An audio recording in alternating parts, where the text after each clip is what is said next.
Hey everyone, welcome to Talks of Thailand. My name is Jon. Today's story is about a man who says Thailand made him do things that he would never have done if he was back at home, and it cost him all his money. Don't forget to subscribe to the channel if you haven't already, give the video a like, and let's get in to today's story.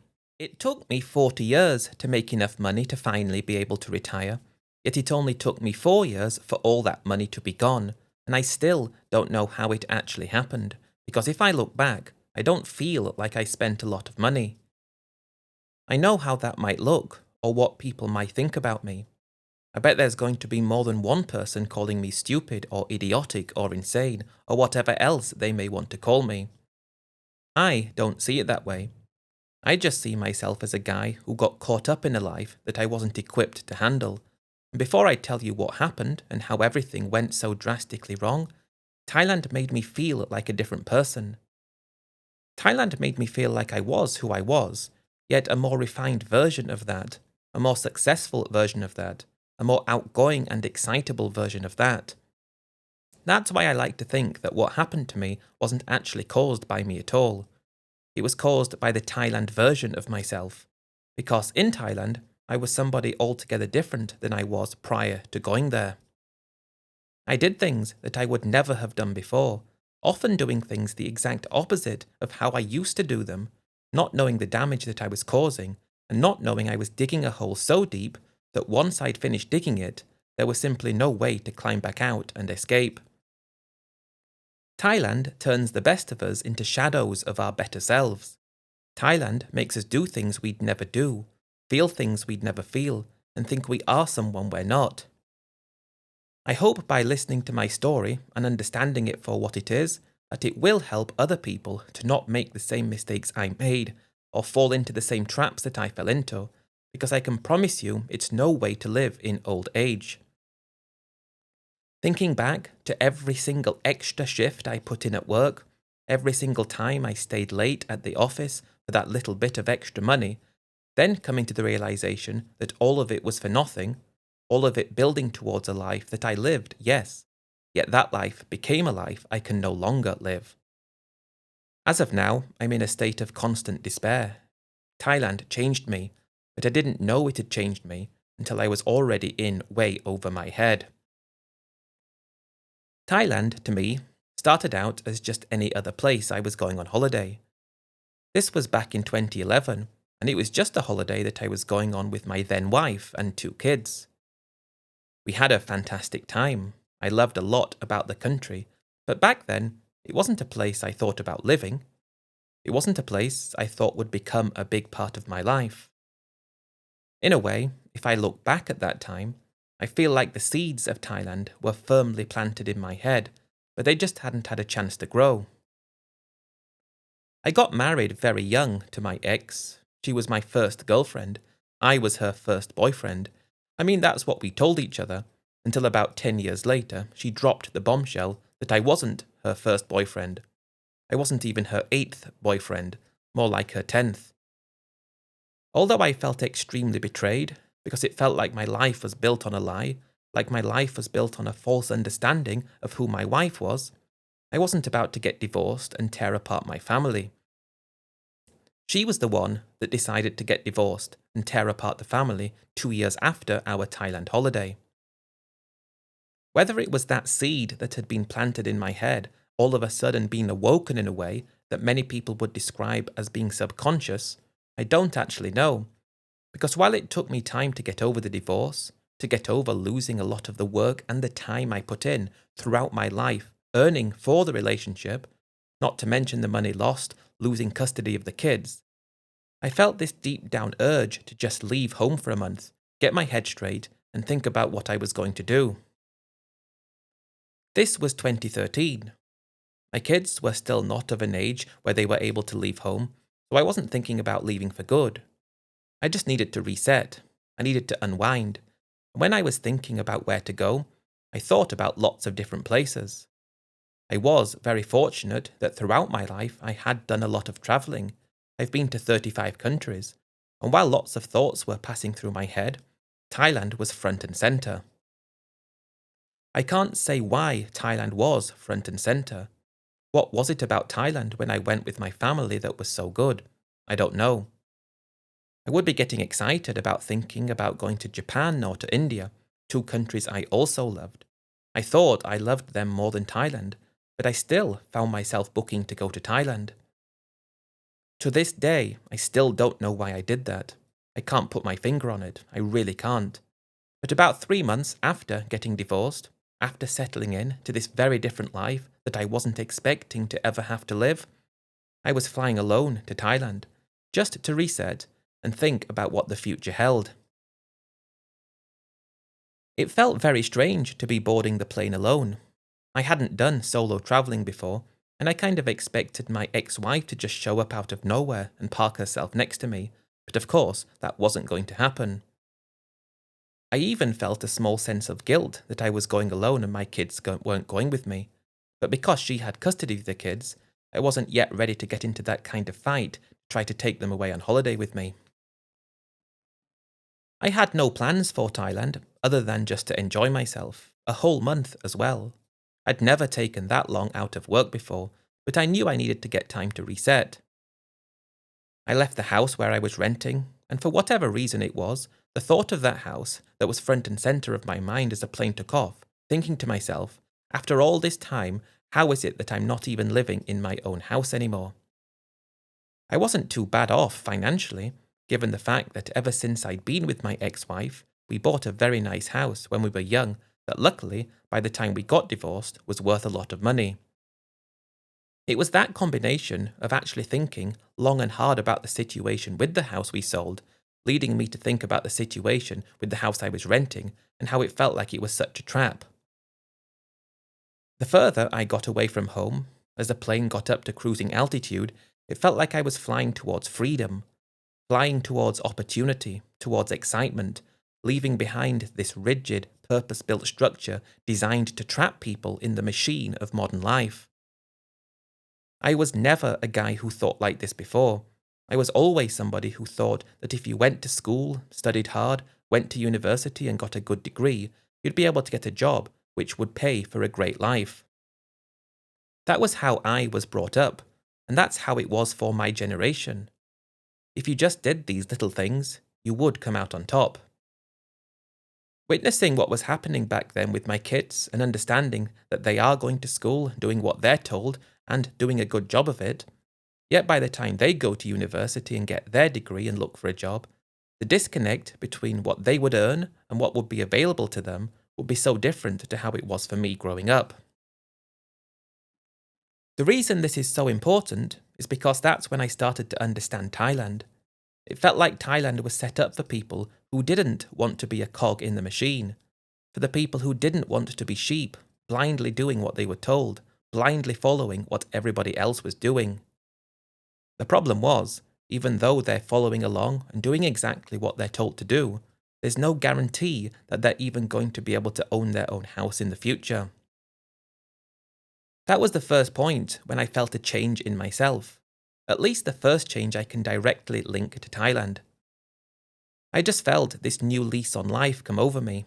Excited to get to Thailand, excited to experience new things, excited to have a fantastic time, yet at the same time, I was excited to think about how I was going to escape from the machine which tells you to do something a particular way without offering anything in return as to why you should be doing it in the first place.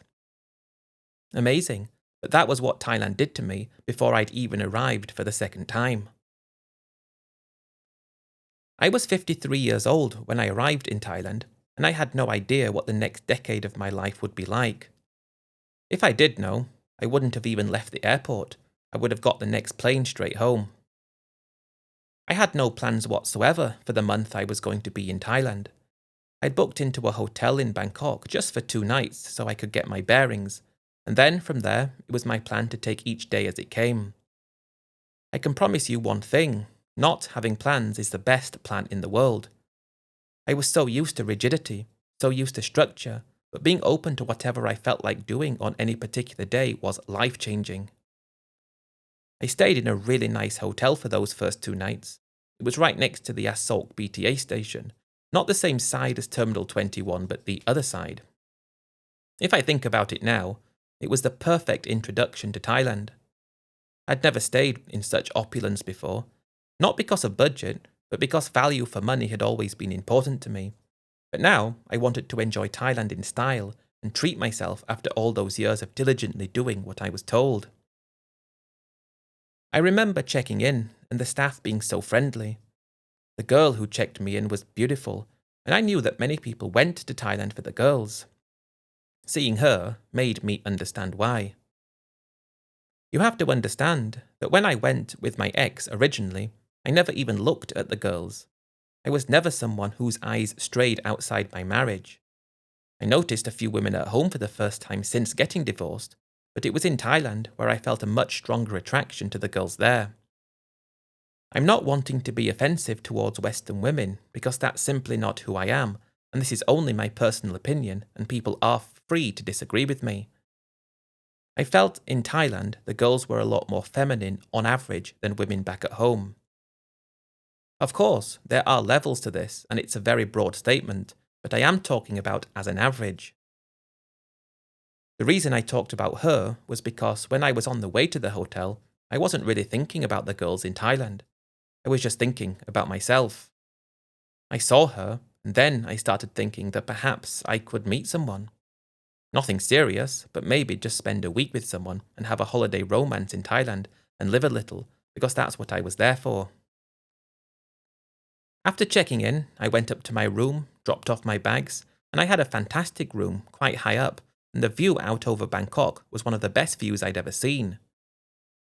I was never a big city kind of person, not because I didn't like them, but just because that's not how my life unfolded. Now I started feeling like I could be a big city person. What does anybody do when they're in Thailand for the first time? I call it my first time because I was single, but what does anybody do? I had the whole day to kill. I wasn't about to sleep early, even though I was tired after the flight. Looking out of the window, at this sprawl of concrete that was Bangkok, knowing that I could do anything I wanted to do, it was quite hard to actually come to a decision as to what I was going to do. I decided to go for some lunch and a few drinks, and a few hours later, I'd had one too many drinks. I was never a big drinker, and I was never someone who ever let his hair down. I didn't know I was like that. I didn't know I was that sort of person. I didn't know that I never relaxed or had a good time or partied, because I didn't know what that even meant. That day, I think, was the first time I ever let go of all my inhibitions.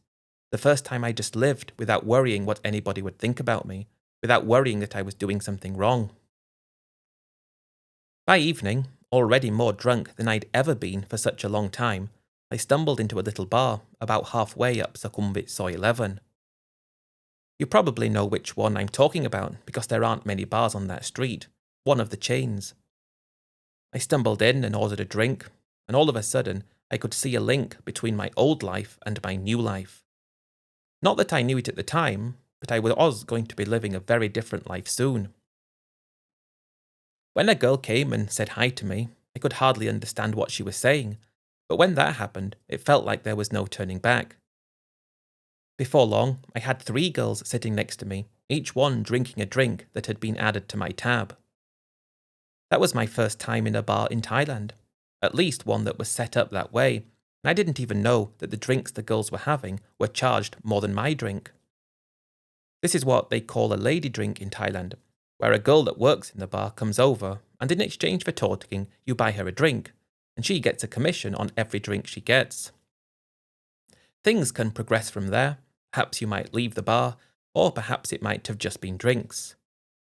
If I'd have known that those lady drinks were priced more than mine, I would have probably only bought drinks for one girl, not 3. By the time each of those girls was on their 5th drink, and I was on my 5th drink, plus everything else I'd already drunk that day, I wasn't very compos mentis. I did have my eye on one of the girls I was talking to, because she just seemed like a dream. I don't remember how it happened, but I remember the hangover in the morning. I remember not being alone in the morning, and thinking I must have had a fantastic time. It was only then, in the morning, that I found out how much I'd spent at the bar the previous night. It totaled over 10,000 baht, so I must have had a good time. The girl who was with me appeared to have had quite a bad hangover too, and although I was up and showered and ready to go and have breakfast and start the day, I had to wake her up, and I felt so awkward not knowing what was meant to happen now. Ultimately, she left and I was alone again. All of a sudden, the only thing that mattered was Thailand, because there was no way I could have been able to do something like that at home, or even come close to doing something like that at home. Although I was never a big spender, I was willing to make exceptions when exceptions needed to be made. Going into a bar, meeting the girls, drinking, having a good time, those were exceptions I was prepared to make, and I didn't consider that part of actually spending because it was just living life. When I arrived in Thailand, this was after the divorce was settled and the money was split and everything was already arranged, I had approximately £750,000. I still had a job to go back to, which I expected to continue doing well into the future. Although I hadn't thought about living in Thailand at this moment in time, or quitting my job as the moment in time, as the days of my holiday went by, from Bangkok to Pattaya, back to Bangkok, and then back to Pattaya again, because I couldn't pick which place I liked the most, each day was pointing towards the fact that with what I had, with what Thailand could give, it made absolutely no sense whatsoever for me to continue working anymore. For a start, I didn't need to. But most importantly, if I was working, I wouldn't be in Thailand. When that month came to an end, I didn't spend more than a day with a girl, even though I did have plans to maybe do a week. I was completely sold on living a new life, and I was adamant that this is what I needed to do with my life. Although I had so many wonderful experiences, and I was coming closer to this decision as my time in Thailand came to an end, it was on one of my last nights there which I think pushed me beyond thinking about it to believing I needed to do it as soon as possible. I was in another bar down in Pattaya, and I met a girl there who I would have to call different because there's no other way to describe her. She was different from the other girls that I'd met so far. All the other girls, I would say, were pretty much very similar when it came to the things they said, the way they talked about things, their opinions, and what they seemed to be doing. She was completely different. Although I did meet her in a bar, I looked at the situation quite differently than many guys would. I thought she was there as a stepping stone to a better life. Although I was leaving soon, I got her contact information and vowed to keep in touch with her. No commitments, no plans, no, we're going to change what we're doing for each other, but let's just continue speaking and keep in touch and see if what happens with my life or with her life gets to a point where I may see her again. Nothing serious, and I wasn't going to be a sponsor sending money or anything. While the seeds of Thailand were planted in my mind the first time I went with my ex, now I'm planting other seeds in the country of Thailand. Things that would give me something to think about back at home, things that would draw me back a lot quicker than I expected, making decisions quicker than I expected, and doing things before the time was right. That month in Thailand changed me as a person. That's how many people would describe it, but I probably wouldn't. I would say that in Thailand, I was a different version of myself, just like I said earlier. It wasn't that I was a different person, it was that in Thailand I felt different. I thought things that at home I would never have thought acceptable, yet in Thailand they were. Thailand made me feel like I had been playing a rigged game all my life, and I wanted out. I left Thailand feeling like I'd unlocked a secret level to who I was and to my life. Yet as soon as I arrived back in England, those feelings fizzled and faded away almost as soon as I arrived. I was thinking about Thailand and wanting to be in Thailand, yet it was like when I'm at home, there's something holding on to me, as if to say, you're not allowed to enjoy yourself, you have to conform, even if you no longer need to conform. It was a very strange situation, because on the one hand, in Thailand, they understood that I'm at retirement age based on how much money I've got, and what I have is enough money to see me out for the rest of my life, living an incredible time. On the other hand, I'm back at home, I go back to work, and while I didn't want to be going to work, it was like I couldn't pull myself out of it. It was a whole year of just getting back into that life that got in the way of what I thought I was meant to be doing.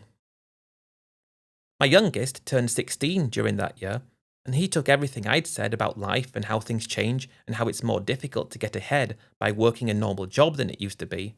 I think he took that to heart. I'm very proud of where he is today, leaving school at 16, starting his own thing, He built something great. Because he didn't want to continue with higher education, I thought that I wouldn't go back to Thailand for another visit. Not expecting to go back into feeling like I felt the first time, I was there alone, just going for some fun. It's like in England, I forgot what's possible. There are glimpses of what's possible from time to time coming to your mind and remembering things, but you sort of tell yourself, no, this isn't real life. It isn't possible. Going again, I was excited, but I wasn't expecting to start from where I left off the last time. I should say that that girl I exchanged contact information with, I did speak to her a few times, but after I'd been back for a month, she asked me for some money, and I thought that was not something I was going to do. I said to her, no way. Funny really, because she only asked for 10,000 baht. I was so guarded about that 10,000 baht, yet what ended up happening to me made me understand that while at home I'm sensible, logical, and I'm not going to waste money, yet in Thailand I'm the exact opposite of that. 2014, back in Thailand, this time only for 2 weeks because I didn't want a full month off work. Almost as soon as I got back to Thailand, I remembered how I felt the time before. I remembered exactly what Thailand did to me. I looked back at that whole year I'd been slaving away in the office, not necessarily for anything more than what I already had, because although I might have put a bit of extra savings away, they weren't worth a year of my life. I went straight to Pattaya, and the first bar I went in was the bar where I met that girl before, just to see if she was still working there, because we hadn't talked for about 10 months. I remember thinking perhaps her asking for 10,000 baht was serious and genuine. Again, as soon as I'm in Thailand, it's like, why didn't I just give her that 10,000 baht? At home, I thought there's absolutely no hope in hell of me doing that. But in Thailand, money just didn't matter the same, and being sensible didn't matter the same. Sure enough, my first night in Pattaya, I arrived at her bar, and she was there, and she recognized me straight away. The first thing she said was, I'm so sorry about the money. I had some problems and I didn't know who to ask. I'm really sorry, and I feel so bad that I did ask. That was the first thing she said. Because I was in such a good mood by being back in Thailand and back where I felt like I could be who I always thought I was, I just told her not to worry about it. We had a few drinks, left the bar, went for something to eat, and she kind of stayed with me for the next few days. She kept talking about how sorry she was, about how she wished she didn't ask for money, but again, I'm trying to tell her not to worry about it. But it made me understand that I need to be in Thailand to be the happy version of myself, to be the easygoing version of myself, to be the version of myself that isn't such a stingy guy who doesn't respect anything. I think I perhaps overcompensated. If I have to point to any moment in time where I started on my actual decline, it would be this. Because although I didn't feel like I was in love with her, or like I wanted to spend a long time with her, I felt very upset about how I had just shrugged her off in her moment of need. Based on everything she'd done since I'd met her this time, and the fact that I didn't really see a future with her, in a moment of sheer madness I said, I don't think we can be something, but I want to give you 100,000 baht just to help you on your way to finding your happiness. A couple of thousand quid just gone, just like that. It felt so amazing though to be that guy who made a material difference in somebody else's life. Perhaps, looking back, she didn't love me or care about me, but she will remember me as the guy who gave her that money. Perhaps memories will come to her mind when she's with somebody else, and I will always be there in the background. It was that feeling that made me come alive, like I was the big man, the big shot, the guy that everybody wanted to be around. It's crazy to think about and to talk about, I know, because at home I was the exact opposite of this. After I'd given her that money and we'd parted ways, I just lived it up around Pattaya for a few more days, Bangkok for a whole week, and I probably spent 15,000 quid during those 2 weeks. It didn't matter because I was in Thailand and money didn't mean the same as it meant at home. I made the decision, though, that I had to quit my job, I had to move to Thailand, and I had to make sure that when I got home, I didn't fall back into my old life. I can safely say that I most definitely did not fall back into my old way of life when I got back home. I should have taken my time and thought about things more carefully, but the flip side to that would have been convincing myself to stay at home.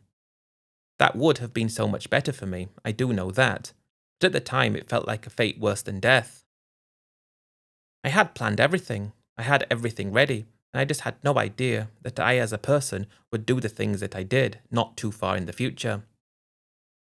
When I got back home, it was on a Thursday morning, and it happened quickly.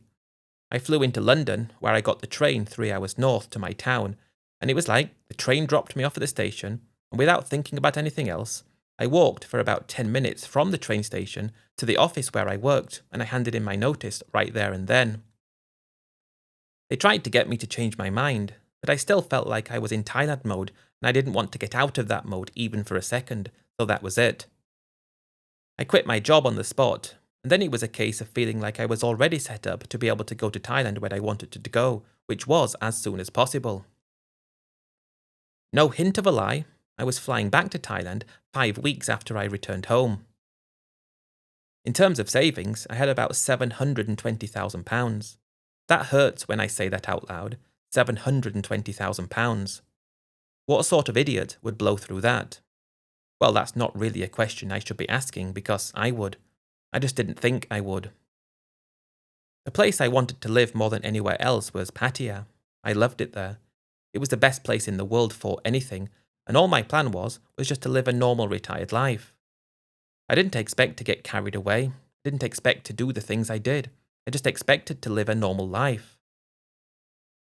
If I go back to what I talked about, where money didn't feel the same in Thailand, I've heard people talk about something like this before. You could have £1,000 at home, and that feels like a lot of money. The equivalent in Thailand, it doesn't feel like a lot. Spending 1,000 baht was so much easier for me than spending the equivalent amount at home. I would never just think nothing about spending 20 quid at home, even though it was the same amount of money. 20 quid felt like real money. 1,000 baht felt like play money, there to be used for fun and entertainment. When I finally arrived in Pattaya as a new retiree, I felt like the world was my oyster. For my first few weeks in Pattaya, I wanted to get out of my system everything that I felt I needed to get out of my system, because based on the time I was there last and how I knew I could get quite carried away if I wasn't careful, one thing that I did know was that I had to separate the party side of Pattaya and the real life side of Pattaya, as even back then I'd already heard about how many people fell victim to the endless supply of fun that was on offer there. I stayed in a hotel for the first 2 weeks, and true to my word, I was out every night, going mad, but I was loving it. The thing is, when I was doing this, I felt like I had an unlimited amount of money. I felt like my money was never going to run out, because when you see such a lot of money there in pounds, it feels so safe and so secure. Yet as soon as you change, for example, £10,000 into baht, that baht all of a sudden doesn't feel like it's real money anymore. It feels like it's already been spent as soon as you exchange it into baht. I think that's why I was going as hard as I was. I knew I needed to find somewhere to live. I knew that was going to be very important. So I spent about a week after those first 2 weeks kind of doing a combination of partying, but also sensible everyday things. I looked around at a number of rental units, and even though I had what I felt was a great amount of money, after I'd looked at 3 or 4 of these units priced around 15,000 baht a month, it quickly became clear to me that while people say Thailand is very cheap in terms of renting somewhere, this only usually was accurate because the places that were cheap were a lot smaller than the sorts of places that I was used to living in. The last place I rented back at home after the divorce, if I wanted something exactly the same size with exactly the same facilities, for example a bathtub in the bathroom, an oven in the kitchen, a proper hob, basically the sort of place I was used to living in, this was considerably more expensive to rent. I made a decision early on that instead of renting, I would buy somewhere instead. I didn't want to be spending 30 to 40,000 baht a month on rent. It just felt like throwing money away, and I didn't want to live in the sorts of places that people described as cheap, because they were described as cheap for a reason. About a month later, the mistake was made. While still living in the same hotel, still living in half party mode and half real life mode, I'd already bought myself a condo. It was around £250,000, a beautiful unit, the sort of place I would be happy living in for the rest of my life. Great view, great location, great common facilities and features. It was big enough where you could actually live a proper life there without feeling the need to go out all the time, because there's nothing for you to do at home. I very much regret buying that condo, but in the moment I was so happy with my new life and my new situation that I felt buying this would make my time in Thailand even better. Moving into that condo was like one of the biggest wins of my life. It was even nicer than the house I used to share with my ex-wife. Granted, it wasn't as big, but it was done to such a high standard. The fact that it belonged to me outright, no bills to pay every month apart from the common fees, I really felt like I'd made the right decision by doing it. Unfortunately, as is often the case, you only learn later that the decision made was actually a shockingly bad one. I'm not even talking about the ultimate bad decision. I'm talking about coming to the understanding a couple of months after moving in that this new building that had been bought heavily by people wanting to rent the units out on Airbnb. I was woken up one morning with a very noisy suitcase being dragged along the corridor outside my unit. I'd seen people milling around the lobby multiple times. I'd seen many people coming and going all the time, but then you start hearing people on your floor coming and going at all different hours of the day and night, noisy in the common areas, and you understand that in Thailand, there's a complete disregard for the rules. Technically, Airbnb isn't allowed in Thailand, but nobody seemed to care. I always felt from that moment on that the rules in Thailand aren't really there for any other reason apart from to make examples of people they want to make examples out of if they ever feel like doing it, because nothing happened to anybody for renting their units out on Airbnb. It was one of those things I had to accept, begrudgingly so. Aside from that, living there was great. From that moment on, you could say money just went out of the door far quicker than it should have done, and I didn't recognise what was going on until it was already too late. For the next year, I didn't get into a serious relationship. I didn't settle down. I didn't transition into a retired life like I was hoping or expecting. I was just going completely insane. Looking back at how insane I went, it's very embarrassing to admit. I was always finding excuses that would allow me to go out at night. For example, when I moved into the condo, that night I needed to go out to celebrate moving in. The following day comes, and I need to go back out because I was speaking to a girl that I wanted to speak to again. The following day, a friend that I met asked if I wanted to go and have a few beers with him, so I do that. We part ways at 8 p.m, and I head to the bars, again to talk to the girls. There was always a reason why I was out, always a reason why I was spending considerable amounts more money than I should.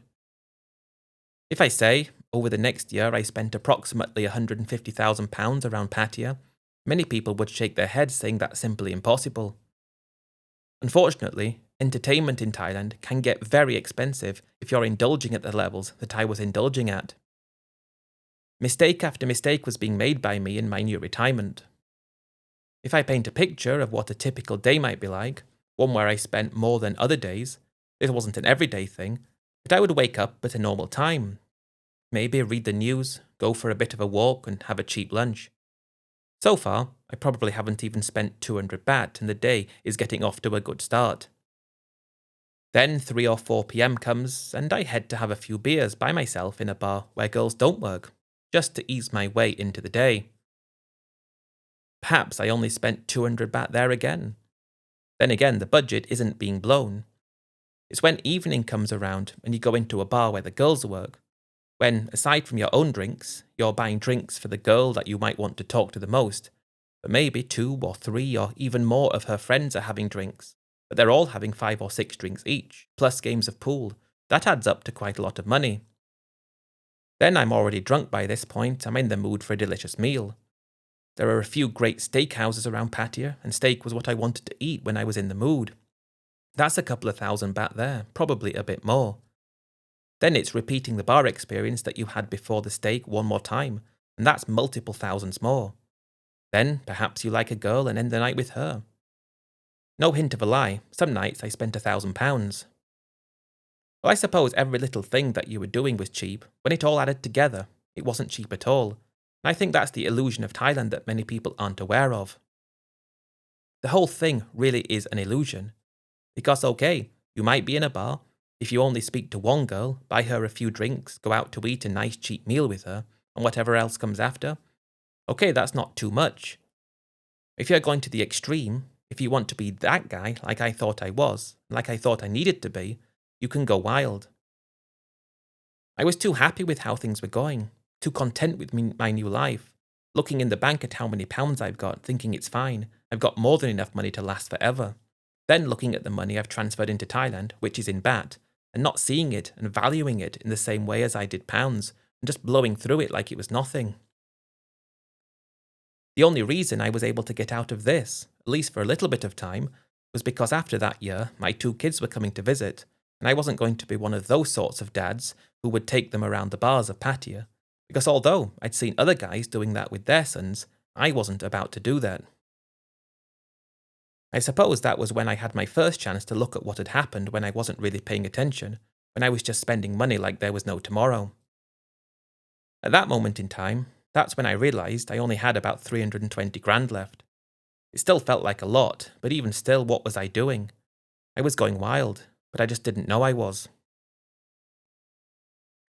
The thing that allowed me to take a step back, as I said, both my kids came, and I didn't want to be drunk when they arrived, so I took myself away from Pattaya for a few weeks, heading a bit south to Rayong, just chilling by the beach, trying not to drink too much, and snapping back into a more normal frame of mind. That was when I got a little bit more concerned about the fact I'd spent as much money as I had, but I always managed to convince myself that a big chunk of that money was in the condo, and if I ever wanted to sell it again, I could get that money back. Even if I had to lose a bit on it, I did know that there was money there.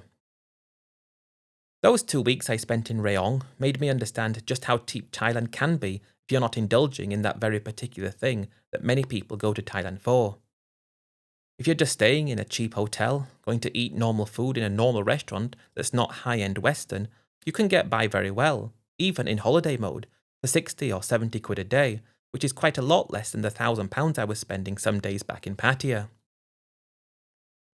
A few days before my kids were going to arrive, I headed up to Bangkok, and I was treating them to their time in Thailand, which was something I promised them. My eldest was already well on his way, my youngest building what he was building at the time, still not successful yet, so I wanted to treat them. When they arrived, it was amazing to be able to show them Bangkok. I felt like I was an old hand, like I knew what I was talking about, like Thailand was mine and I was the one who was responsible for describing it to my kids, who I felt somehow weren't able to fully grasp what Thailand was about, unless I gave them the accurate explanations that they needed to have. My kids were not interested in the bars where the girls worked, but my eldest wanted to go for a look, so I begrudgingly went with them, and it just wasn't their scene, not their scene at all. I tried to show them that it wasn't really my scene either by pretending I wasn't enjoying it, saying it's one of those Thailand things you can have a look at, but it's not something that you do regularly. It was great seeing my kids. Didn't spend too much money when they were there, but one thing that I did agree to, because my eldest was doing quite well, but struggling to get a deposit together for a house, I just felt like I wanted to help. I gave him a deposit for a house, and felt it only right to give a deposit for a house for my other kid as well. They had 25 grand each out of me, which I know I should have saved for retirement, but my kids had to come first. So although their trip cost me about 5 grand, it also cost me another 50 grand based on what I helped them with. But as I talk about this, that was the most sensible amount of money I spent during my whole time in Thailand. That was the only thing that I could class as being not a mistake, because if I'm being truthful, that's the only thing that I can look at and say, at least it's still there, out of everything else. But I suppose we'll get to that very soon. After my kids left, I guess that means I'm down to less than 270 grand, but it still felt like a fortune. I don't think I realised at the time the sort of tricks that Thailand actually plays on you, because there are extreme tricks that you simply don't understand while you're living them. I had the huge problem, as I've already talked about, differentiating pounds and baht. Pounds was money, baht could just be spent because it didn't feel the same. You see, for example, when I went to Rayong, how cheap Thailand can be. You can spend fractions of an amount of money and still have a good time because it's cheap. I don't know why, if it's just me or if it's anybody else, but because most things are so cheap, when you're spending a lot of money on something, you convince yourself that everything else is cheap, so this must be cheap. Okay, it might be £1,000, and I would never spend £1,000 doing something like that, but 45,000 baht? Yeah, I'll spend that, that's nothing. It's just lunacy where my mind was at the time because, I don't know, on the one hand, I'm a sensible, logical guy who worked his life, saved up good money, got divorced, and still nearly had £1 million. I stepped in to help my kids so they could get on the property ladder at home, and they're in fantastic positions today because of that. Yet there was a disconnect between the reality of what Thailand was and what I thought Thailand was. What I should have done is go back to Pattaya, settle into a normal life, and just be sensible, and I could have been. But I didn't. I went back, hit the bars straight, hard again, and before I knew it, 3 months had passed and I'd blown through a load more money. Then it's a question of coming up with a solution to this problem to try and fix what I'm doing. But how do I fix a problem when I don't know what else can make me as happy as this? This is what I wanted to do, so how do I continue it sensibly? It's very difficult to talk about, but after I'd blown through yet more money, I decided I had to leave Pattaya for a bit, and I went up to Chiang Mai right up in the north, just to get my head back in the game. How many times had I tried to get my head back in the game at this time? More times than I care to admit, but Chiang Mai was where I was meant to be getting my head back in the game. Things were still salvageable, and every time I felt worried about something, I'd always point to the condo and think, I can sell that if I need to, don't worry. When I arrived in Chiang Mai, I immediately felt an affinity to the city like I wasn't expecting. It was nothing like Pattaya or Bangkok or anywhere else I'd been in Thailand before, and it felt like the sort of place where you could really relax and reset, and basically it should be the sort of place that could help me do what I was there to do. They still had the nightlife area in Chiang Mai, although it was very small, a road called Loi Kro Road and a little boxing stadium that they had with a number of bars around there. Aside from that, there wasn't any other nightlife like that. In a way, it was so much more intimate than the scene in Pattaya. The girls didn't seem as forward or as abrasive, but I wasn't really there for that. I mean, I was going to go to the bars, but I was there more for relaxation and to get my head out of that kind of life. I rented a cheap motorcycle for 150 baht a day on my third or fourth day there, and just spent time going out of the city, and that's when Thailand really became something a lot more for me than it was, because the natural wonder around Chiang Mai, the beautiful scenery, it was like nowhere else. I learned about a motorcycle trip that many people went on called the Mae Hong Son Loop, and I thought I might actually want to try that. I was going to the bars while I was planning this, and I actually met a girl who stood out to me more than any other girl that I'd met in Pattaya before. Like I said, nowhere near as abrasive or as uncouth or as money-focused or greedy. Just felt like a much calmer version. Basically what I was looking for, and she was wonderful. I met her in one of the bars in the boxing stadium. We went out for a nice meal at a restaurant along the street. We spent the night. Then I just asked her if she'd like to go on that motorcycle trip with me. She said yes. I rented a big bike, and we were setting off the same day. I wasn't really giving her any money. It just seemed like she wanted company, like she wanted to meet someone, and we spent a week on the road together. I wouldn't say I was falling for her or if I fell in love with her, but I had a wonderful time going to Pai and Mae Hong Son and just learning more about the country of Thailand and getting my head out of party mode into a more sensible mode. By the time we returned from that trip, we spent more time together, but I actually decided I was going to leave for a week and go up to Chiang Rai, which was a little further north again, just to spend a bit of time by myself. When I did that, I was thinking about her. I went back to Chiang Mai, spent more time with her, and I felt like what we had could be something, although I wasn't about to do anything crazy yet, or ask her to go to Pattaya with me. I did decide that I would go back to Pattaya and just see how I felt about her as the time went by. Because she was so different to the girls I'd seen before in Pattaya, this is why I was thinking this. She was 35, so you probably wouldn't even call her a girl. She was from one of the hill tribes around Chiang Mai, very beautiful, and I don't know what it was about her. Perhaps the fact she didn't ask for any money, apart from just little bits because she wasn't working. Perhaps it was just because it was different to anything I'd seen before, and it was that difference that attracted me. I don't know. I returned to Pattaya, feeling a new sense of invigoration, a new sense of excitement, and a new sense of comfort that retirement is going to work out after all. I thought I would spend a month without her, just to see how things went, knowing full well that yes, she would be working back in the bar, but so what? I'd be going to the bars at the same time anyway, so it didn't bother me. For the first few weeks we were speaking, I was spending less time in the bars, spending a lot less money, often just happy to be sitting, watching a film, chatting to her on the phone. That was good enough for me, and I was planning my next trip to Chiang Mai. A few days before I was due to go back, she sprung something on me, and how I reacted to that would be what made things even worse for me than they already were becoming. This is where everything started to go wrong, even more wrong. Go wrong very, very fast too. I did some stupid things, I really did. A few days before I was due to go to Chiang Mai, she said she had a family emergency and she needed some help. Could I step in to help? I didn't think anything of helping her by giving her 100,000 baht. I then went up to Chiang Mai and everything seemed good between us for a week or two, and I'm thinking about asking her to go to Pattaya with me. Then another emergency, another 100,000 baht. It wasn't like she was making things up, there was proof, there were real genuine problems, but even still, I'm handing this money over because it just felt good to be able to step in and be that guy. What happened then over the next few months was back and forth to Pattaya and seeing her in Chiang Mai, giving her money left, right and centre because I felt something for her that felt so real. Giving her money made me feel like she owed me something, and the more I gave to her, the more extreme what she owed me would be. When I'm not with her, I'm going wild in the bars as well.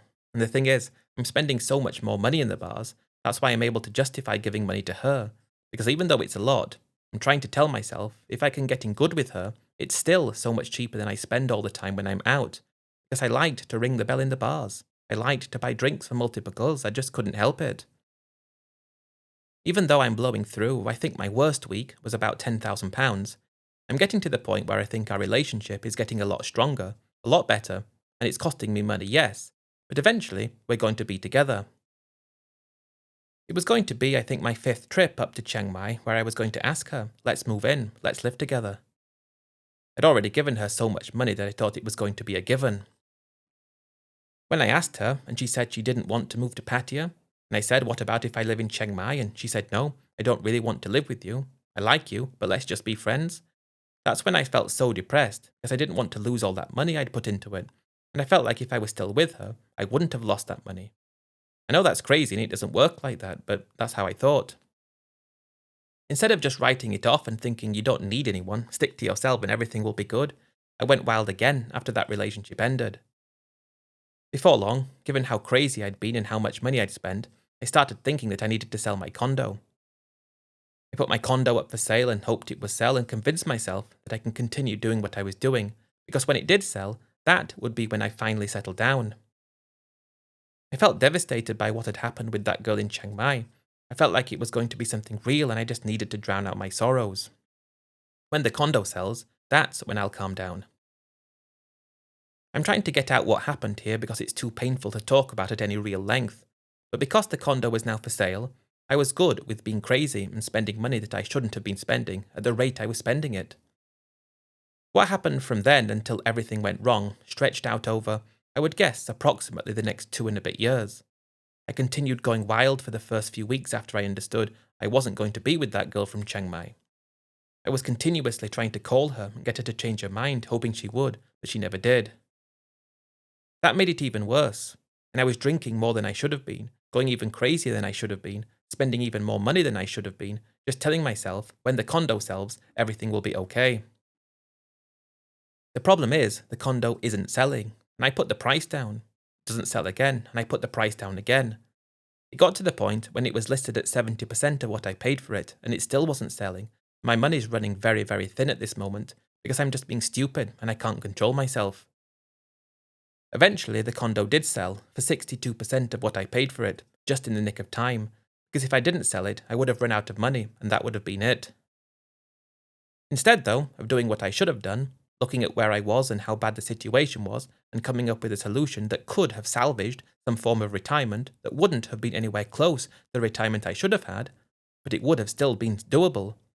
But because I lost so much money in the condo, because I was at this point fully dependent on drink and bar girls, I kept going hard. Around this time, I think my kids sensed that something was going on and they came to visit me. And how they describe it now, because it's been a while since that happened, was like I was unrecognizable. I was combative, I was unsociable, I was distant, I wasn't the same person that I always was. They tried to help me, they tried to get me to see sense, they tried to get me to come home when I probably could have bought a cheap place to live, but I wasn't hearing it, I didn't want to hear it, and if I could do anything, it would be to go back in time and listen to them, but we can't go back in time.